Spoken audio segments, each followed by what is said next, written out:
story of my life is the unexpected. So everything that I'm teaching is preparing you for what can happen tomorrow out of the blue, the unexpected, overcoming adversity, and yeah, being able to be calm. So that's one of my goals, which I probably am, is to be calm, Mhm. right? To be calm within the storm. You know who made it.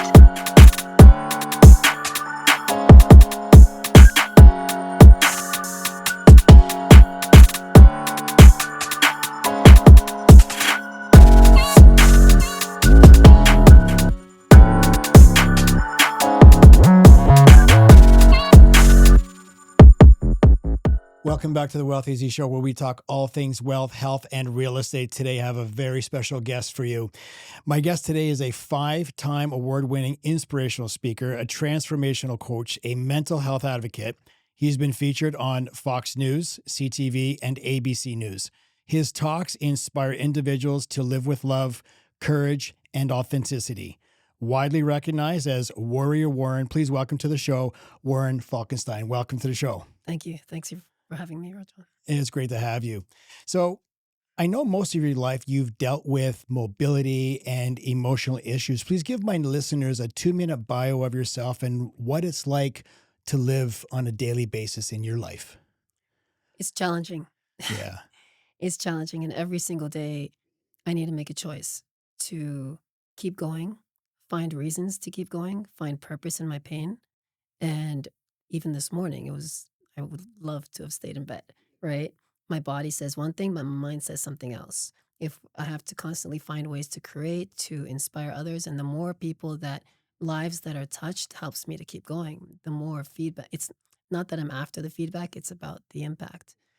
So I haven't been, well, when I was a small child, I started, I had an undiagnosed disability that just happened out of nowhere, an illness. And I was fine. I was born fine, normal. And then throughout the years, things started getting worse. And you can imagine as a Mhm. child going to doctor, and the environment that a person has to deal with affects their mental state tremendously.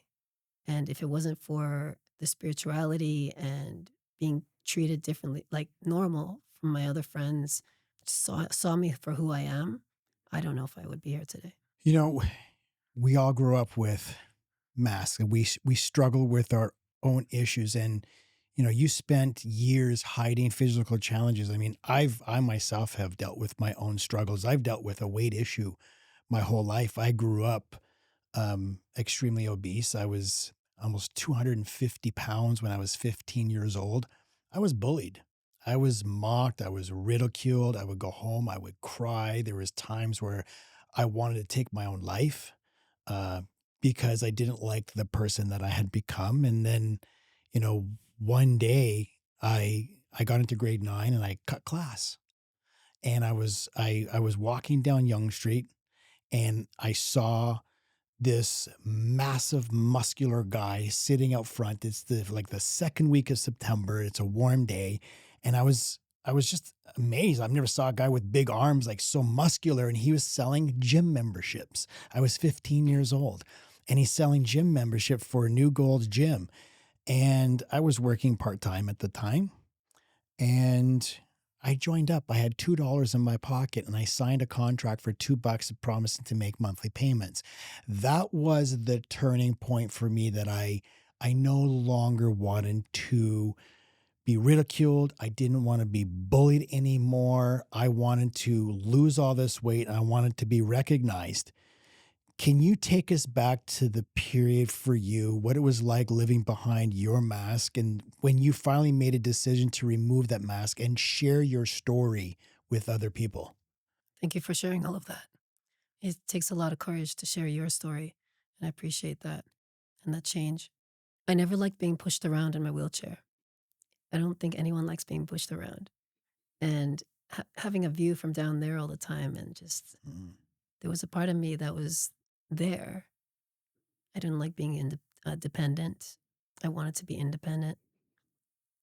And I had people in my life that wanted to help, but I was very stubborn because it's change. And whenever we face change, we get this defense mechanism starts up, which is rooted in our subconscious mind. And it's trying to protect us. It's not a bad thing, right? But when we are evolving, there are things that we have to change. So I had Kung Fu masters, Tai Chi masters when I was a child that were, when I was younger, that saw me and said, we can do this and we can improve your strength. So that helped me with my pain tolerance level. Everyone has a pain tolerance, but this helped me to get even higher, to be able to handle more and more when I was younger. When I moved, I was in Los Angeles at the time I moved here. There was a man that started to argue with me. I had a wheelchair and I had a little cane. So I spent most of my life in the wheelchair in high school and everything. Again, back to how people treat you in your environment. My high school friends would like run around with the wheelchair and everything like that. It made it fun. Versus when you're in a hospital environment or with other people that are worried about you or doctors and all that, it's a different energy. And it both of them affect here, right? So I started realizing that I can. And I started rising up, working with this new mentor, and he gave me the crutches, right? And I started going to the gym more, and it felt motivating because it wasn't just inspiring me, it was inspiring other people. And it's the same thing when someone is doing kindness for another person. When an act of kindness, if I did an act of kindness for you and somebody saw that, it works three ways. And I remember Wayne Dyer was talking about that. The serotonin level raises in all three parties. So if I'm telling you a story, even if they're hearing the story, and it encouraged people. And so over time, they started saying, why are you not speaking? Why are you not public speaking? Why are you not doing more coaching? Why are you not helping more people? And honestly, it was hard in the beginning to see myself on video. I know that my physical attributes are different, and it was still ingrained in my head, and it still is in my mind. Like, everyone has those things. Everyone sees their flaws more than other people see them. And some people don't even notice them. And that's the thing. I had to focus on the message and not about me. And as soon as I started pushing myself out there and saying, you know what, this is like, imagine I wouldn't be here tomorrow. I can save and inspire another person to keep going. And I think that's what it was. When I started putting out the message and the feedback that started coming back, especially from the news interviews, telling me, I don't say anything, but I thought of you for a moment and I was going to take my life. Like, it just changes everything for you when you know maybe that's why we're here. So that was part of my turning points where it gave me more courage to show up more. Now you see me, I'm everywhere, right? So it's like, Yeah. try. And you're always, your smile is infectious, Thank you. and I'm sure that, that's not the first time you've heard it, and you make people happy and you make people smile. I always believe that we're put here for a purpose. Everyone was born for a purpose. Yes. And I think you found your purpose. Even at 53 years old today, I still sometimes see that fat kid. And I have to be very aware of what I eat, even to this day. I mean, I went through years of bodybuilding. I was a competitive bodybuilder. I stood on stage, ripped. I modeled. I was on covers of calendars. And still, even at 53, sometimes I have to remind myself of that fat kid and what he went through. And I have to be still very cautious of what I eat, what I put in my mouth, how I treat my body, because you put shit in, shit's going to come out. Yeah. If you don't treat your body as a temple, it's not going to take care of you. We have one body. Right. The universe gave us one body. We have to take care of us for the rest of our life. Also gave us a mind. Yeah. And what we receive, if it's shit, we're going to relay that. When you get up in the morning and you look in that mirror, what is it that you're telling yourself each day to keep this? You have a very healthy mindset. This show is about, we talk about health, we talk about creating wealth. And I think you cannot have good wealth if you don't have good health. Good health comes first. And it's not about having, healthy body, healthy mind, Yes. and having a positive mindset. So my question to you is, with everything that goes on, when you say sometimes you see yourself on TV and then you look in the mirror and you still see these physical deformities, how do you keep such a positive mindset to go out in the world and spread the message of love? It's not easy. It's No. not easy. Some days I maybe think that I don't know what my purpose is. Sometimes I don't feel like wanting to wake up in the morning. Sometimes I would go to bed at night and it's really, really heavy. And I just say, in the past, I would say, don't wake me up. But then I wake up. Why am I here? Same Mm. with you saying, like, we have a purpose. So if I woke up in the morning, I have a purpose, I have something to do. The amount of things on my to do list keeps my mind busy enough to say, I have to get this done, I have to get that done, I want to get this done, I want to. It's like versus what I want to do versus what I need to do. However, to answer your question, I have my non negotiables in the morning, including exercise, meditation, learning something new. I'm doing the Duolingo every day with the Spanish, something to get your mind going, your Mhm. neurons, right? Goal setting and all that stuff. So I think recently, as soon as I can get myself to a place of calmness, to calm my body, then I'm ready for the day. And that's probably the meditations. So, um, whether it's the Silva method or whether it's Joe Dispenza's work or anything that's going to get your vibrations higher, Mhm. right? And then something for somebody else. So you would call a friend or send somebody a nice text in the morning or whatever it is, a funny joke, or find something to laugh about, right? However, when the weather gets cold or when I'm facing something or for example, like I'm about to go and be my friends tease me a lot that I'm not on time, right? So as much as I try to be on time, it's just like something happens, right? So for example, like I could have a flare up, right? And it's very visible. Some in a couple years ago, my nose used to flare up very, very red. And it's tough. And I remember I was giving a stage talk and I was about to give a keynote and I was hiding myself in the corner because I didn't feel like I looked like what I wanted to feel like, if that makes sense. Mhm. Right? Because Mhm. your subconscious mind starts feeding your inner world and your inner world starts affecting how you're behaving and everything. And I said to myself, I'm like, this makes no sense. What am I going to talk about on the stage? Why am I here? And I'm hiding in the corner. And then as soon as I broke out of that, I said, no, again, it's about the message. It's about why I'm here. I said, there has to be a reason to show up and stop thinking about these things that people probably don't even notice. Hey everyone, it's John. I just wanted to thank you for being here, and I would ask that you please subscribe to the show by just clicking the subscribe button right here. I'd really appreciate it. It helps grow the show so we can get even more successful guests on the program to help you. If you're already subscribed, a huge thank you.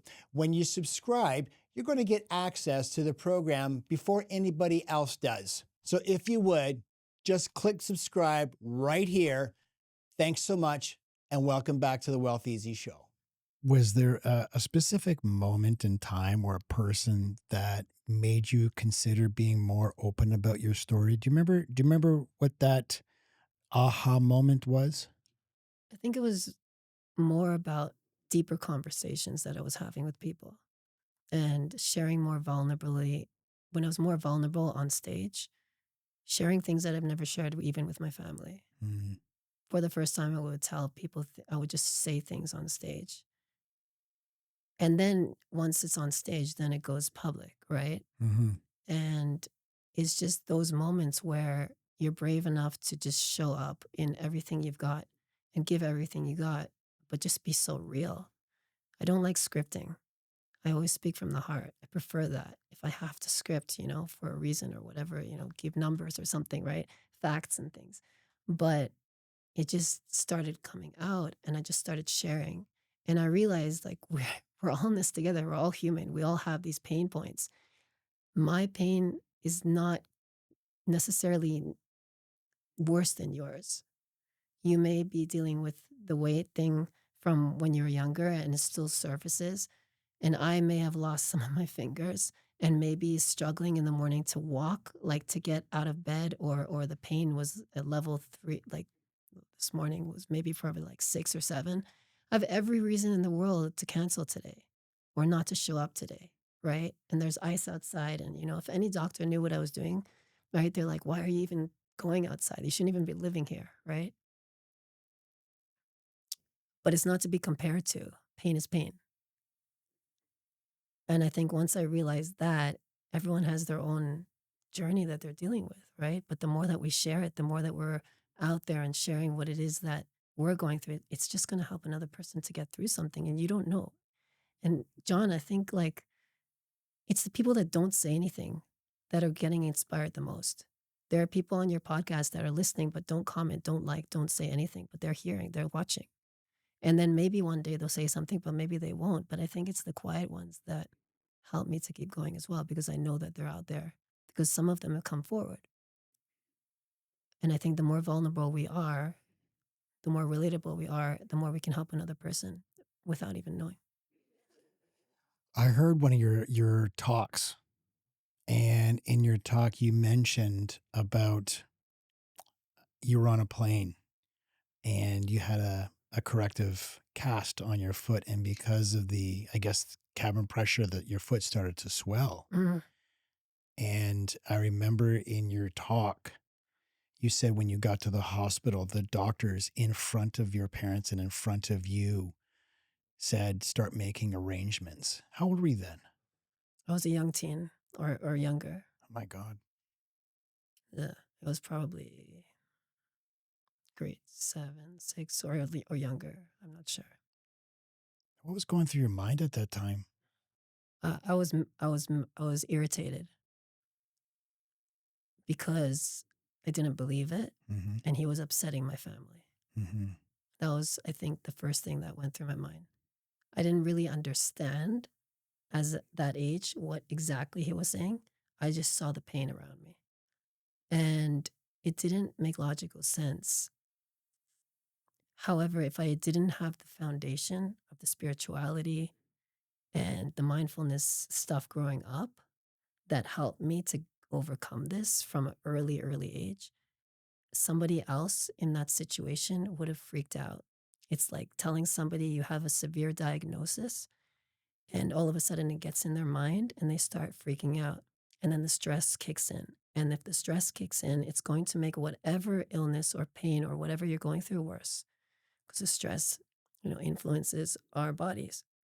Obviously, I'm never going to forget that moment, because we don't forget moments that are Mm-hmm. emotionally impact us in that way. And then in the back of my head, I said, I'm not going anywhere because I have stuff to do. But it was also a reminder now when I look back at that, like all of us in life, we don't know what we have tomorrow. And I remember telling a friend who was really nervous to do something, make a phone call or whatnot. And the same with me when I'm about to do something that seems scary. I'm like, okay, let's just stop for a moment. Okay, if today was my last day, would I be scared? Right? No, just push the button, like just make the call, show up, right? At the end of the day, same with wealth and everything. Like people you want the cars and all that stuff. It's great, it's nice and all that stuff. But what's more important at the end of the day, right? It's like how we made people feel. But it was also a lesson about when you're helping another person, when you're a doctor, when you're in the medical field, when people come to you for help, you got to be careful what you say. It's going to affect the mind. It's going to affect the person's future. Mm-hmm. Where did you get your spirituality from? At what age did you start training your mind? Because that's not an easy thing to do. Like there's mental illness is a very serious illness. And to train your mind and stop playing the victim is extremely hard work. At what age did you learn this, that I'm not going to be a victim anymore? I'm going to use my disabilities to go out and help people. Tell me about that spiritual awakening, because that's something that just doesn't happen all the time. It's rare. Yeah. And to be open to it when you're struggling and when you're in pain. Because you want to blame the world. Yes. A tailor once asked me, I said that in one of my talks, that he asked me if I was angry at God. Mm-hmm. And that question kind of threw me off. I said, why? And he's like, well, and he's like showing me what I already know, right? He's Mm-hmm. like, your hands, your legs, this and that. I said, eventually I said, no, because I work together. If it wasn't for my belief system, my faith, I wouldn't, like, something else is keeping us going in life. Something is helping the organs in our bodies work. Something is the magic of healing. When a cut happens, I think it's fascinating to see it heal, because it happens to me a lot, the wounds and like the flare ups and all that. But then the more that I focus on, calming my system and the natural remedies and all that stuff to watch it heal is something special. Mm-hmm. In terms of spirituality, from an early age, around when I was 89 or so, I had a spiritual mentor that took me under his wing, basically. And he was my mentor at the time. He was my spiritual guide, and taught me about mind over matter, and taught me about um, all different ways of meditation and things like that. Even though I was a child and I wanted just to go out there and play and do other things, but it's it evolved, right? It stays with your subconscious mind, like with everything else. Over time, as I grew older, then I started going on this quest, not going out there like into, you know, India or wherever, but presently looking for all of these different spiritual teachings and understanding them, even from Tony Robbins' work or from Abraham Hicks for Wayne Dyer or Joe Dispenza. If you take them all together, there's one underlying aspect of that, and that's love, right? Mm-hmm. And it's not like, hi, I love you, I love you. No, there's an underlying love, and that source, that energy that from the universe or whatever it is you want to call it, doesn't matter. If you believe in something, you believe in something, but on the other hand, something else is there's this spark within us that's also there.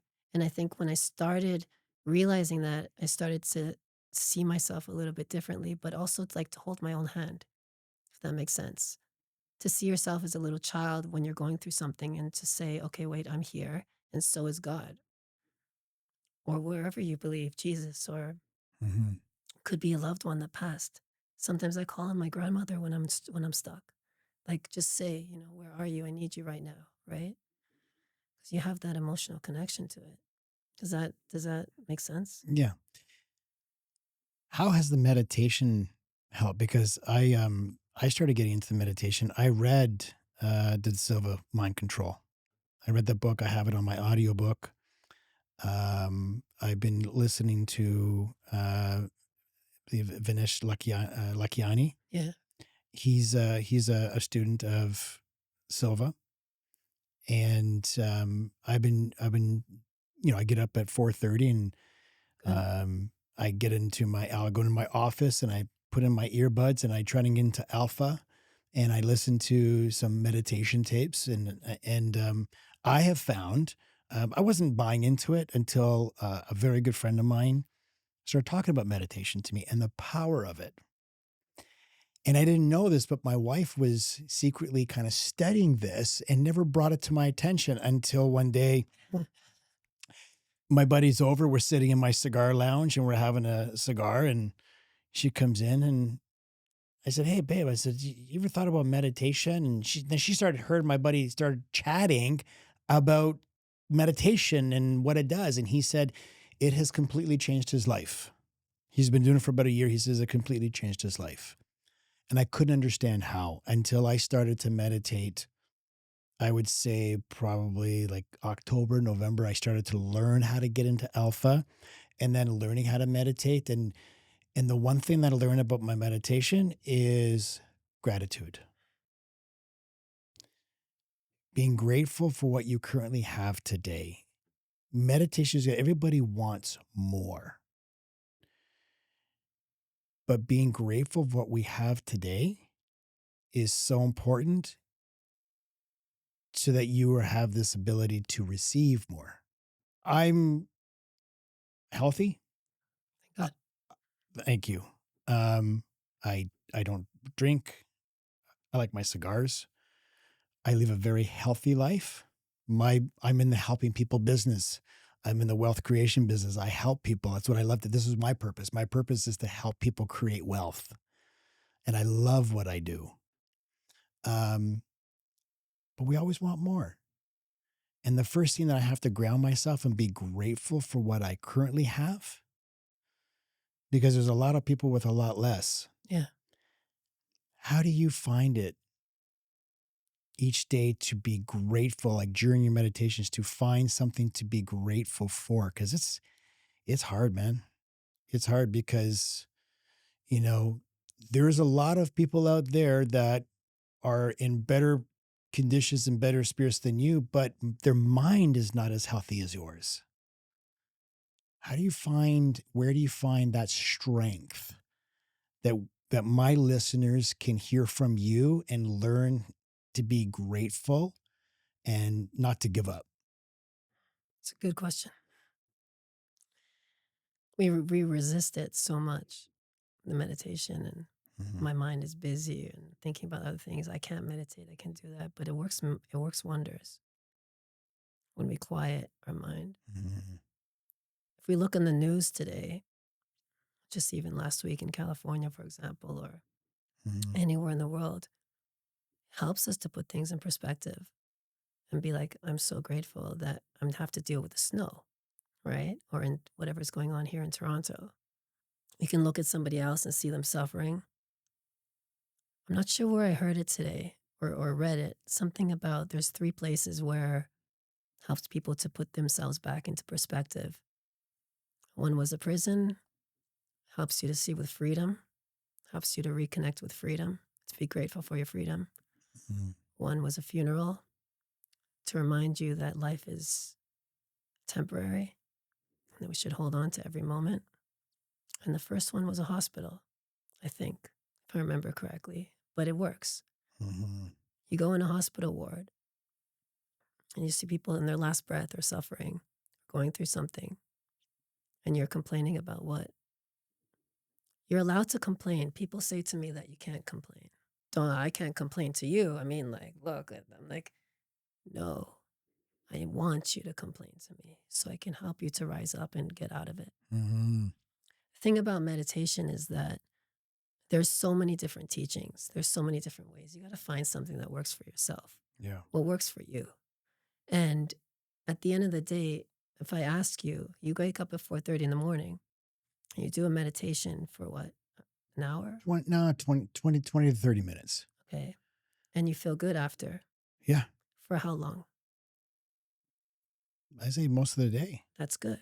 See, when you can find things like that you can hold on to it for the rest of the day and it works, then you know what you found something that's working for you.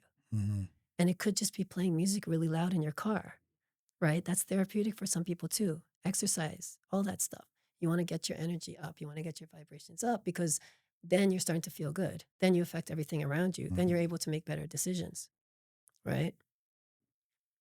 The other day I did a meditation. It was probably like an hour and a half or 2 hours. About 4 or 5 people asked me if I was high after. Really? And I must have got to that state and I'm just like, I promise you I'm not. It's not something I would do. They're like, really? Like, what did you do? I'm like, there was the breathing techniques and then there was just meditation and there was those sounds, right? Just the binaural beats or something like that. It doesn't matter what it was, it worked, right? So you find something that, oh, this is working. And then you start noticing change, right? So I remember I went on a retreat and then we were doing a lot of meditations the whole week. The inflammation started to subside. I was eating differently, but my body was in such a state of coherence that it was calming itself automatically. Your body can heal itself through meditation. Yes. You did a 2-hour meditation? Usually now my goal is either once or 3 times a day if I can, an hour and an hour and a half. Wow. With these guided meditations. They help. Do you go into theta? Because there's alpha and then there's even deeper where you go into theta. I don't know what state I'm going into. I'm still there. Do you But still feel like your body is left, like you're no longer, like you're floating? Like you're like, is it more like an out of body experience? no, not really. But Okay. I was doing the head bobbing kind of awake thing. I forget Okay. what that's called. Mm. The more that I do it, the more I've noticed the difference. How different is the Warren that was in the hospital, heard the doctors tell your parents to make final arrangements? How different is that Warren who walked out of the hospital to the one that is sitting in front of me today? Very different. He got older. And wiser. But Thanks. he got older. He got older. That's the key. You defied them. Yeah, still here. Thank God.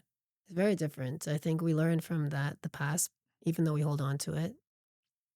We hold on to that little boy, that was struggling or getting bullied in school as you were. And I also was, right? Mhm. I've also experienced that. And I think the amount of experiences and doctors' visits and hospitals and scares and freak out, like the unknown was most of my life. And it helps me nowadays to be more relatable to what somebody's going through. Mhm. And it doesn't necessarily need to be a health thing. Depression, sadness, loneliness, everything. Anxiety, like you can name it. I'm not it's not I'm not proud of knowing I've experienced all this stuff, but now I can hold someone's hand and go, okay, let's get you through this. But to go back a little bit, the body can heal itself. As a speaker, when when I am speaking to people, and I notice that with some other motivational speakers out there, I don't consider myself a motivational speaker. You can do anything you want. You can change anything. You could be anything you want. Um, if somebody's sitting there as a paraplegic and or they don't have a foot or they're missing hands or fingers, and you telling them on the stage that they can do anything they want, their body can heal themselves. It took me some time to reframe that and to understand what that means. And the act of acceptance played a big role in my life to say, I have to accept the fact that maybe my fingers will grow back and maybe they won't. Maybe I'll be able to walk without crutches and maybe I won't, and be okay with both paths. And that can be applied with anything in their life.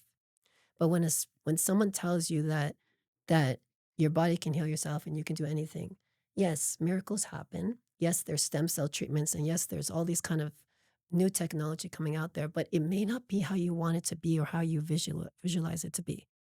I can go and say, okay, I want to go play basketball now, but I'm not going to be a Michael Jordan. Maybe I could if I trained really hard and all of a sudden there's some miracle I can jump and use my legs and all that. But then there's wheelchair basketball and there's other ways. And now they have robotic legs. So you can stand out of that wheelchair, somebody that cannot walk now with this technology, but you may not be able to be doing it the way that you want it to be doing it. And I think that aspect was missing when all of you know, those big speakers out there, when I'm hearing them talk to people, and you got to know your audience too, obviously, right? It's tough, especially when you're not open to it.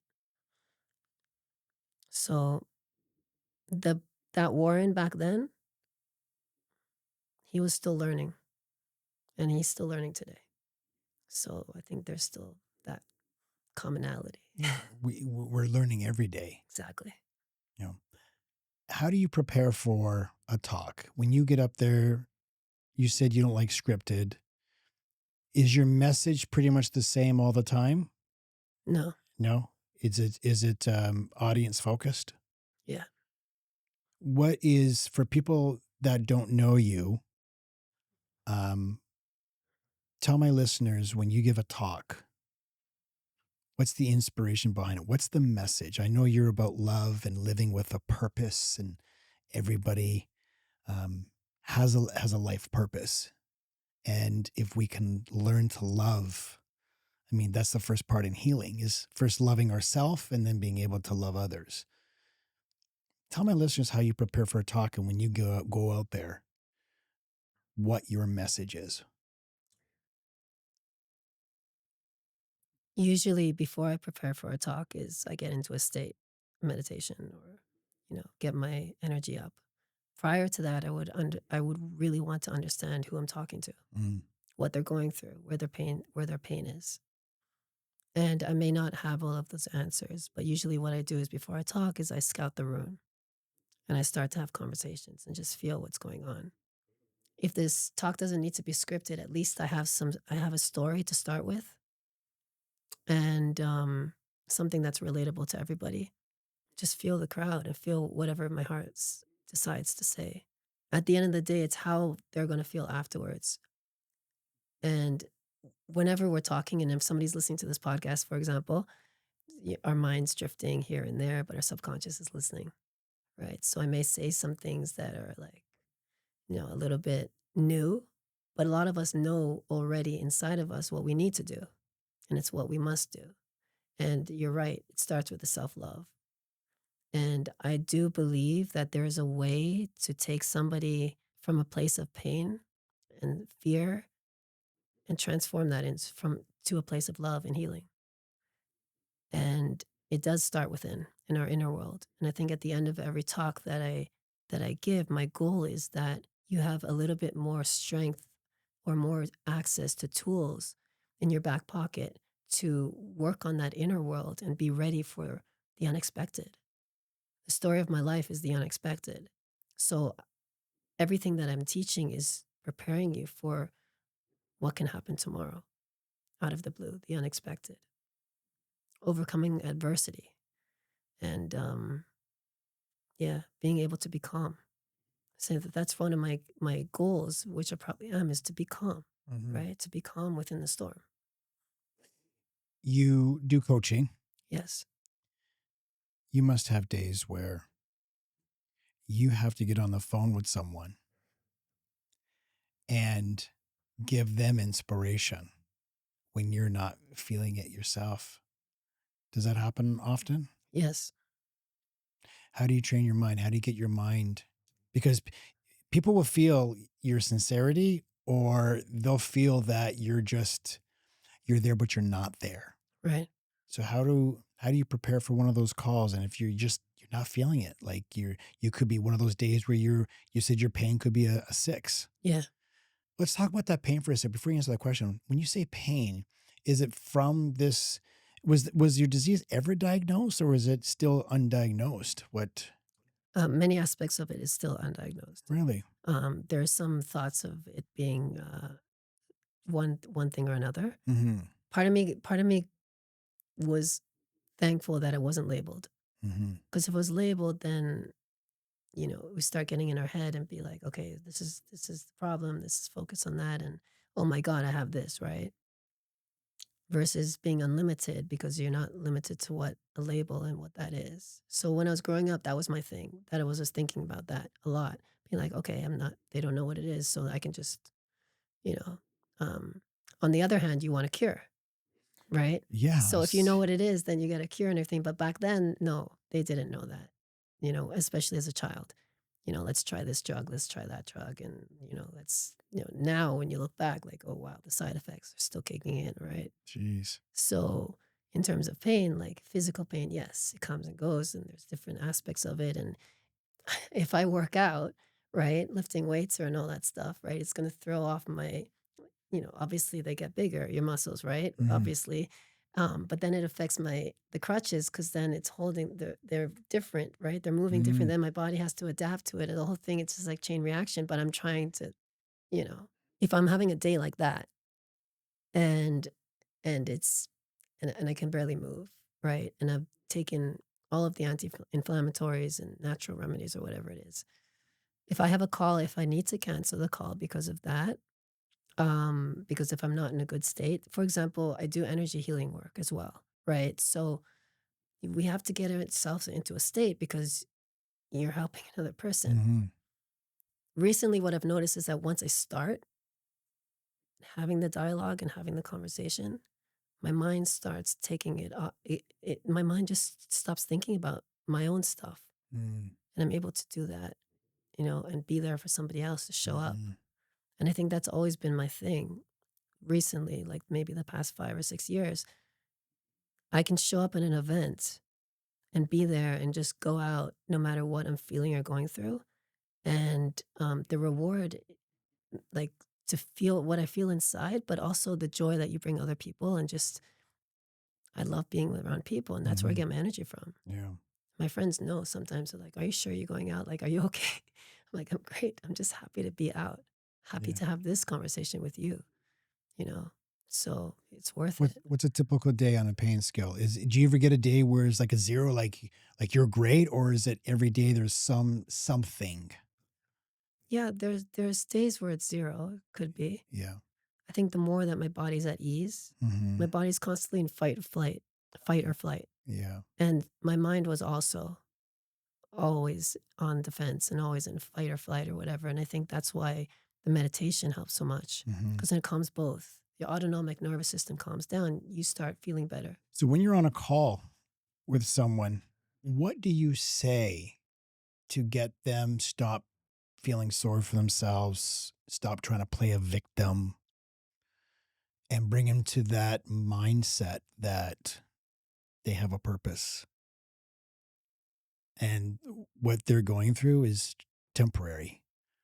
I believe that anything that we ever go through is temporary. Yeah. And the person that we come out on the other side is going to make us a much stronger person than we were before we entered. Yeah. So when you're talking to someone, you're having these one-on-ones, I can only imagine some of the problems and dealing with the mental, because you're a mental illness advocate. Yeah. Yeah. How did you get into that? Well, I noticed the depression epidemic, right? Yeah. Oh yeah.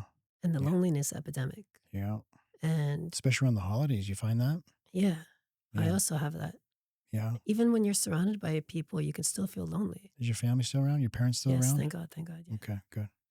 But still, it's like, you, Valentine's Day, right? Yeah. Like these things that just happen automatically.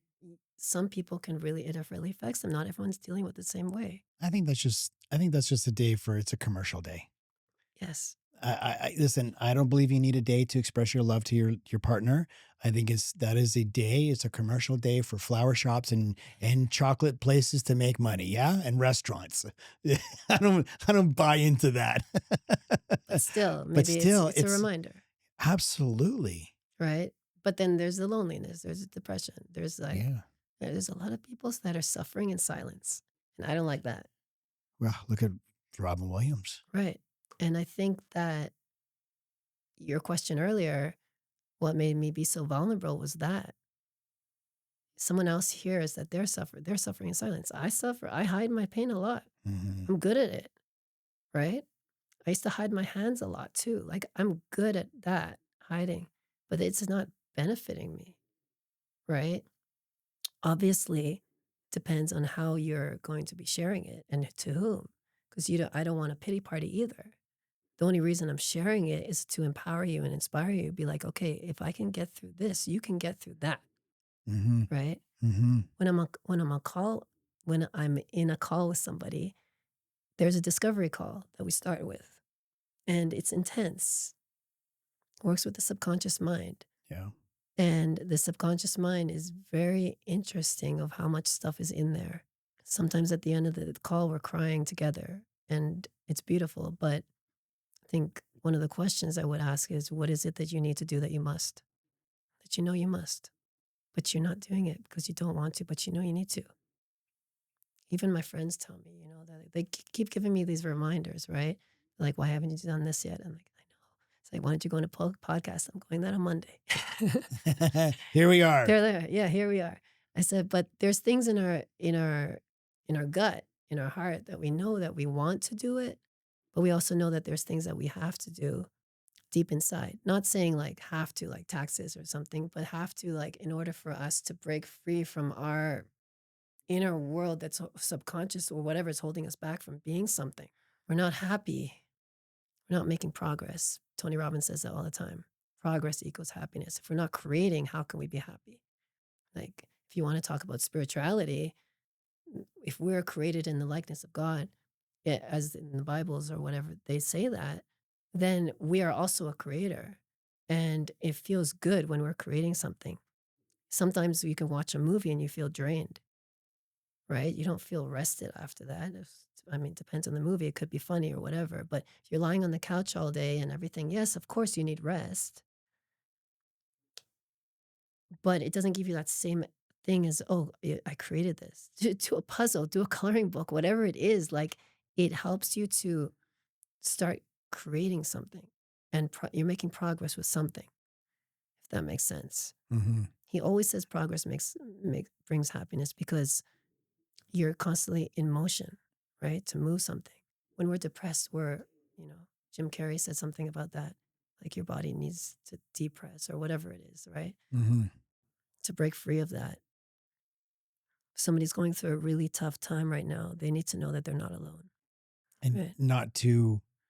they shouldn't keep it in. Right. Yeah. Talk. If somebody feels that they want to unalive themselves, they need to know that, somebody needs to know. Right. And they need to promise me that they're going to either tell me or tell somebody. Mm-hmm. Right. Yeah. There's so many resources out there for mental health. There's so many different techniques. But again, same with meditation. You find what works for you. Yeah. You said something that stuck with me. You said that you had to learn to work with pain instead of fighting it. It seems to go against everything that we're taught about being strong. How did you come to this wisdom, and what does that true strength mean to you now?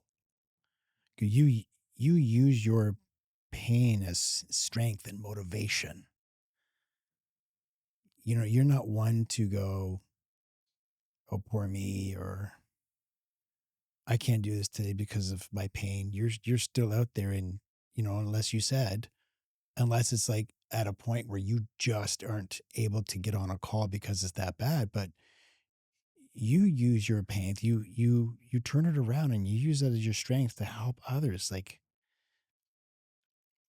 where does that come from? Sometimes pain is really severe in a way that, a disc in the back or something like that. Like, there's Mm-hmm. really severe pain that you can't exactly get out of bed and do something, right? So it depends on the pain. Same with me. The more you resist something, the more you're fighting something, the more it's just gonna, what you resist persists, as they say. If what you resist persists, I've heard that quote many times, but it's true. If I'm fighting something, your body needs to be in a place of coherence and of rest, calmness to heal. So if you have a headache, you don't start hitting your head, for example, Mm-hmm. but you go to take the Advil. It's temporary relief. If you're showing a child how to do something and they think they can't do it, but then they did it, how does that make them feel? Like, they did it. I'm so glad I Mm-hmm. did it. Mm-hmm. Every morning's like that for me. Mm-hmm. Almost every morning. It's tough. Do you wake up each morning thinking, who can I help today? I usually have a list of things I need to do. And knowing that I'm going to help somebody. There's a prayer, actually, that I do every morning. It's Marianne Wilmington taught it. It's from the Course in Miracles. And it's a meditation also. And every single morning, part of my morning non-negotiables is I have to stop for a moment and say, God, universe, whoever you pray to, what would you have me do? Where would you have me go? What would you have me say, and to whom? And the second part that I add in is I place my future in the hands of God. And again, it doesn't matter what your belief system is. It's the trusting and knowing. But the first part of that is, what would you have me do? Where would you have me go? What would you have me say? Helps to guide me in that sense, right? Helps to guide me where to go and what to do. And then I notice that the conversations that I have with people are just different. The places I end up going to are just, it's different. What's your advice to someone dealing with the pain of a lost loved one? And I asked this because Saturday I called one of my close friends just to say, hey, what's up? How you doing? Just touch base. And he said, I'm doing okay, but I just got off the phone. My brother-in-law just passed away. And I said, oh, I'm really sorry. And I said, which brother-in-law? And he told me who it was. And I know this man quite well. 63 years old, full of life. Warren, when I say full of life, full of life. All of a sudden? Massive heart attack. And, he was at his house, went down into the basement to get something. He didn't come back up. And his wife was calling down to him. He wasn't answering. She went there. And there he was. He was dead. Massive heart attack. Now, here's a man who just became a grandfather. 63. His daughters, like, I can't even imagine the pain that this family is going through at this moment. For someone so young, so full of life, so much to live for, becoming a grandfather. How do you deal with talking to someone who's just experienced this pain? My grandfather also just dropped. You got to feel the pain. Hmm. Don't fight it. You got to feel the pain in order to heal.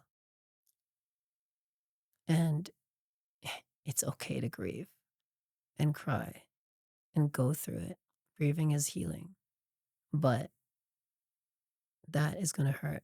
And it's going to take some time. It's going to take some time to heal. But it's always going to be that feeling like a stone in your pocket. It's always going to be with you. Always.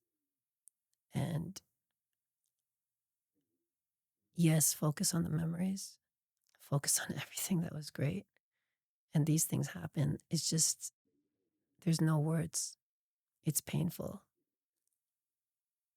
I think if anybody has a reason to be mad at God, the universe, whatever you believe in, I think rightfully so. Here's a man who's completely healthy.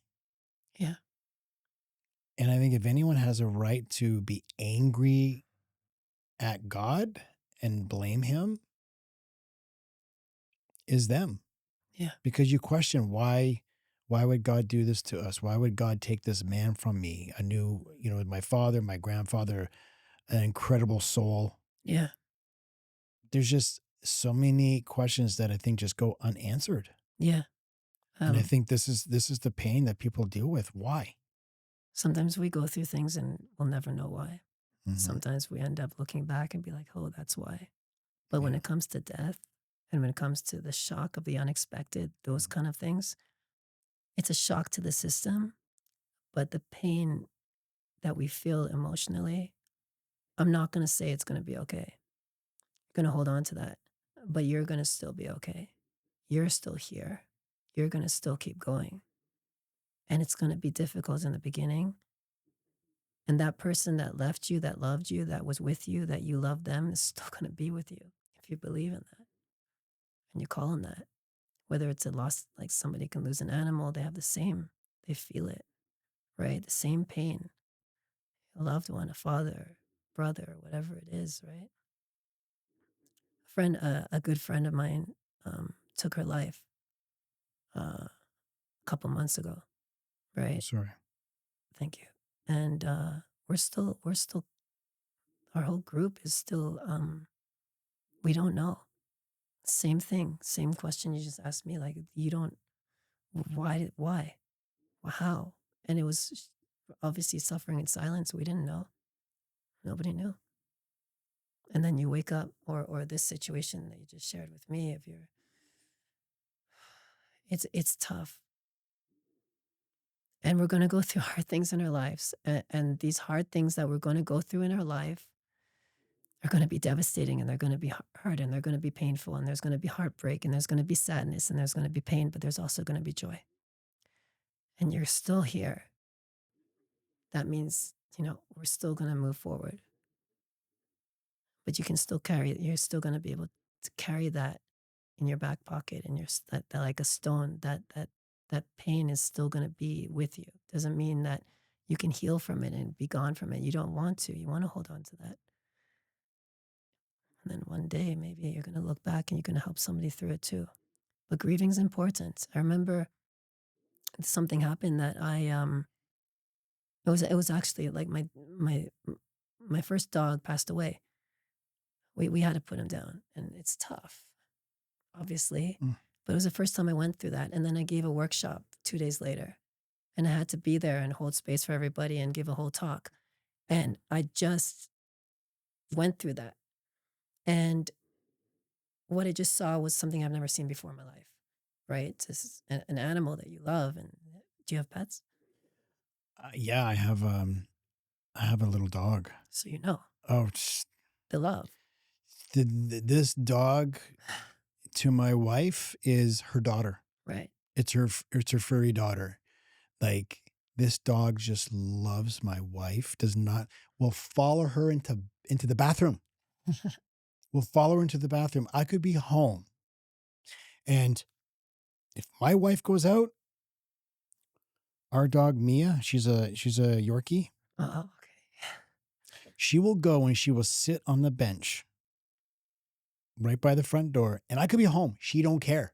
She doesn't come and hang with me. She will sit there until mommy comes home. And I just, she's only 3. And, my wife says something. She's like, I can't even think about the day where she gets old and she's no longer with us. So I know I've had dogs, but I know the love that you have for an animal. They become family. Yeah. So when you talk about your dog, I know what it's like to love a dog. It's like that they become a part of your family. Yeah. Because they give you unconditional love. Exactly. And we know in the back of our mind it's temporary. Mm-hmm. And I gave that workshop. I had to hold the space. I had to do the healing. I had orchestrated meditations and everything. After just experiencing that pain, I still had to move forward. At the end of the talk, I shared what happened. It was the first time I've experienced that and watched that happen when you put an animal down. A week goes by. I went to physiotherapy, and I have this pain here and this pain here and this pain there, and he's checking me here and he's checking me there and everything. He's like, "What's going on?" He goes, "Why are you so tense? Why are you so sore? What's going on?" So he goes, he's smart, so he knows something else subconsciously is affecting me. I said, "Well, I gave this workshop. There's a lot of work, and we had to put the curtains there, and then the music wasn't working, and the microphone, the battery." He goes, "What else is going on?" I go, "Oh yeah, I lost my dog." He goes, "Did you not grieve?" I go, "Actually, no." He goes, "Have you not cried yet?" So what happened is I compressed it all in here. I was strong for myself and everybody around me, and I never let it out. That's why I say it's important for them to grieve. That's why I say it's important to express that, because our emotions play a big part in our body and how we're feeling. Maybe a few days later, I saw my dad and I just burst into tears. He goes, "I wonder what took you so long." But You feel crying is a gateway? I feel crying is a release. Yeah. But it's also a sign of, like, we're human. Yeah. Emotions are a beautiful thing. They're not bad. So if you're gonna feel angry, feel angry. I myself don't like feeling angry because I feel my body heating up and I feel like it's not good for my stress and everything. But it's Mhm. okay sometimes to let it out, Yeah. not necessarily at somebody, right? but but emotions are a beautiful thing. If you think about it that way, to reframe it and say, okay, crying is not bad, right? You see somebody crying as a young child or whatever, say, "Stop crying, stop crying." But no, maybe they need to express those emotions. Emotions are meant to be felt. The thing is, in society, sometimes we say that's bad, that's good, that's bad. Mm. It's how we're using them, right? So you lose a loved one, cry, feel the pain. Do you ever get angry? Not so much as I used to. When I was a child, I was really emotional. Mm-hmm. I had different forms of, like, depression was high, like sadness was high. I used to lose my shit a lot. I Mhm. used to get angry a lot. Now it's very rare, but when I do, sometimes it's like Emperor Palpatine from like Star Wars or something. Like it'll just explode, and people are like, okay, something's up. Like, he's reached his limits, and we all have our limits, Mhm. right? So, I'm not going to say don't get angry. I choose not to. I choose to be in a place of being proactive. The amount of things that I have to think about every day and deal Mhm. with, just the fact coming here, I have to pay attention to the ice. I have to pay attention to the snow. Like there's a lot of things, extra things that I have to think about that the average person doesn't have to think about, Sure. right? And it's like the little things, right? So The Uber driver dropping you off at the wrong location and you got to walk around the building in minus 17 degrees. That would piss me off. uh, Right? I just see it as like an adventure, right? Like New Year's Eve, for example, took us, the restaurant Vagabondo on Front Street. No. So, I mean, we wanted to be there all together, but then we wanted to go north after. It was impossible. It took us like 2.5 hours just to get home. I was just like, you can be upset about that, or hey, you got an adventure to play, Mhm. I can go to the hospital and be like, okay, party time. It's the way that I'm going to present my energy, my state of being to the environment that I'm about to face, right? So if I do run to the emergency or something like that, I'm still me. Like I may be in a lot of pain, but I'll still make the jokes, right? I remember for 3 weeks I was on morphine in the hospital. I mean, the morphine, okay, it's a little bit of an advantage there to be happy, but Mhm. but I mean, generally speaking, like to have a humor within that environment or that circumstance is something that's I'm really grateful to have that, you know. My wife gets mad at me because I am probably one of the most impatient drivers out there. I have no patience for stupid drivers. Or if I'm sitting at a red light and you're trying to make a left and you got an advanced green and some guy's sitting there and he's on his phone and I'm on the horn and I'm screaming at the guy, fucking idiot, get off the fucking. My wife's like, why do you get upset at something you cannot control? I'm like, yeah, you're right. I don't want to admit she's right, but she's right. You got to stop getting angry at things that you just cannot control. Because stress is the number one, it's a silent killer. Yeah. Stress, that's one of the reasons why I'm so dedicated now more than ever before to calm my Yeah. autonomic nervous system, but get my body into a state of coherence. When someone's driving with road rage next to me, there's always that story like, speed up. Why are you driving like that? What's going on? Or you both end up at the red light at the same time, Yeah. right? I mean, so we're all going to the same place, right? So, What do you say to someone who is holding a grudge? That takes energy yeah, or cannot forgive.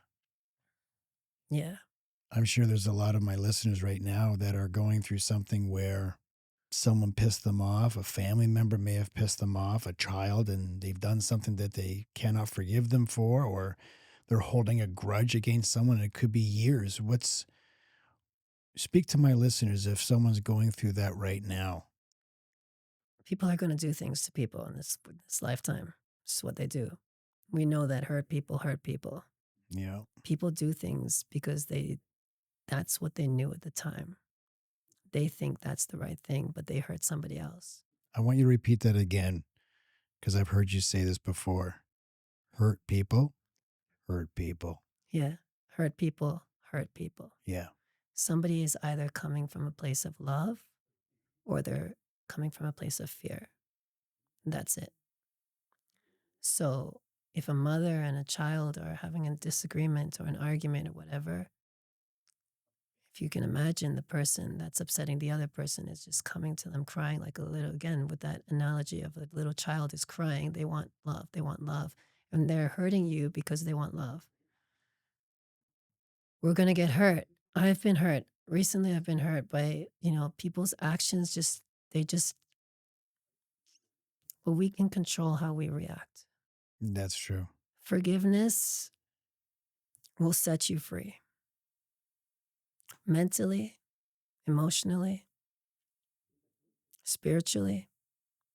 It'll bring you happiness. We need to have our boundaries.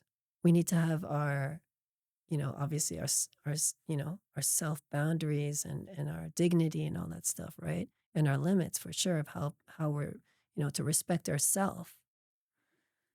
But to hold on to a grudge is not going to be beneficial for you or for anyone else. However, there are stories.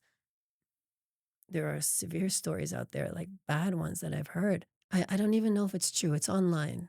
Okay. But Mhm. but I've seen a mother who's in a courtroom blessing the the person that's going to jail for killing their child and blessing them because she got to a place of forgiveness in a way that understands that it wasn't their fault. Like they did it. But again, like this is what I saw online. Like I don't know how real it I've is. seen situations like that too, where someone's blessed them and forgiven them, and that I don't know if personally me, if you took my child, I don't think I No, could ever do that. Like I'd want you dead. for sure. Someone stepped, yeah, for sure.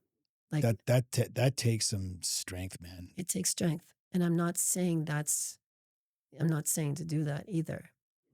But what I am saying is that the idea of understanding and learning about why a person does something to somebody else and why you're affected in that way is something that you can learn to reframe and restructure within yourself so you can be free.